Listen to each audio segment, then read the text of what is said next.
Sobat Uniker tercinta, sebelum membahas mengenai orang yang paling sakti pertama di Pulau Jawa, sediakan kopi atau teh agar kalian bisa mengikuti kisah ini lebih santai dan mendalam.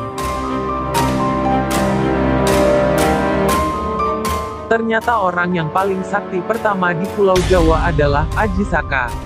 Inilah kisahnya. Sebelum melanjutkan kisah ini, silahkan klik subscribe dan tekan tombol loncengnya, agar kalian mendapatkan informasi video terbaru dari channel ini. Menurut cerita kuno menyebutkan, Aji Saka pada masa lalu memasuki tanah Jawa, dan menaklukkan banyak kekuatan gaib di Pulau Jawa. Hanya Alas Purwo yang tidak sanggup dikuasainya.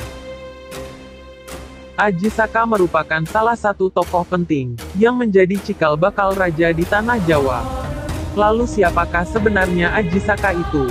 Dulu, Aji Saka adalah seorang raja pertama penguasa Pulau Jawa, yang bertempat tinggal di Jawa Tengah. Pada masa itu menurut sebuah cerita kuno, ada yang menyebut tinggal di daerah Sangwerdita Sangkala.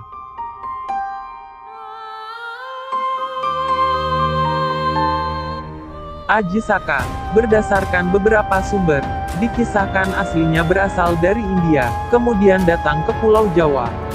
Pusaka sakti yang menjadi andalannya adalah sebuah selendang yang senantiasa diikatkan di kepalanya. Meski ukuran selendang itu kelihatannya kecil, tetapi kalau dibentangkan, konon, bisa sepanjang Pulau Jawa. Dan kekuasaan Aji Saka sepanjang selendang itu membentang.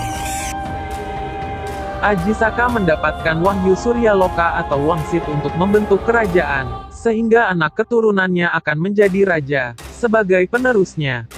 Wahyu Surya Loka didapatkan Aji Saka, saat membentuk negara atau kerajaan yang dipimpinnya, suatu saat akan mendapatkan bencana, yang bisa meruntuhkan kerajaan tersebut. Lalu Aji Saka bertapa dan mendapatkan wangsit agar masuk ke dalam Alas Purwo. Singkat cerita kemudian Aji Saka mengirimkan pasukan ke Alas Purwo sebanyak 3 kali, namun semua pasukan tersebut akhirnya mati. Kemudian Aji Saka berangkat sendiri dan memimpin pasukan kerajaannya, masuk ke Alas Purwo. Singkat cerita kemudian Aji Saka mengirimkan pasukan ke Alas Purwo sebanyak 3 kali, namun semua pasukan tersebut akhirnya mati. Kemudian Aji Saka berangkat sendiri dan memimpin pasukan kerajaannya, masuk ke Alas Purwo.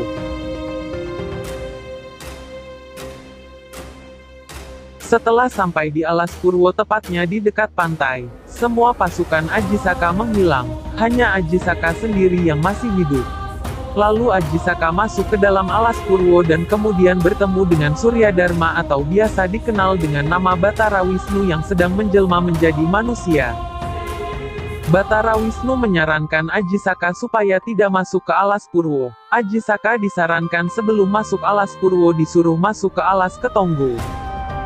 Namun dikarenakan Aji Saka sudah terkena pengaruh aura hitam, yang keluar dari pintu dimensi gaib tersebut, Aji Saka tidak mau menuruti saran dari Batara Wisnu dan tetap masuk ke Alas Purwo. Baru saja sampai pintu gerbang Alas Purwo Aji Saka langsung menghilang, masuk terjerat ke dimensi alam gaib sebagai salah satu penunggu Alas Purwo. Demikianlah kisah orang sakti pertama di Pulau Jawa bagian 1, ikuti kisah selanjutnya. Terima kasih.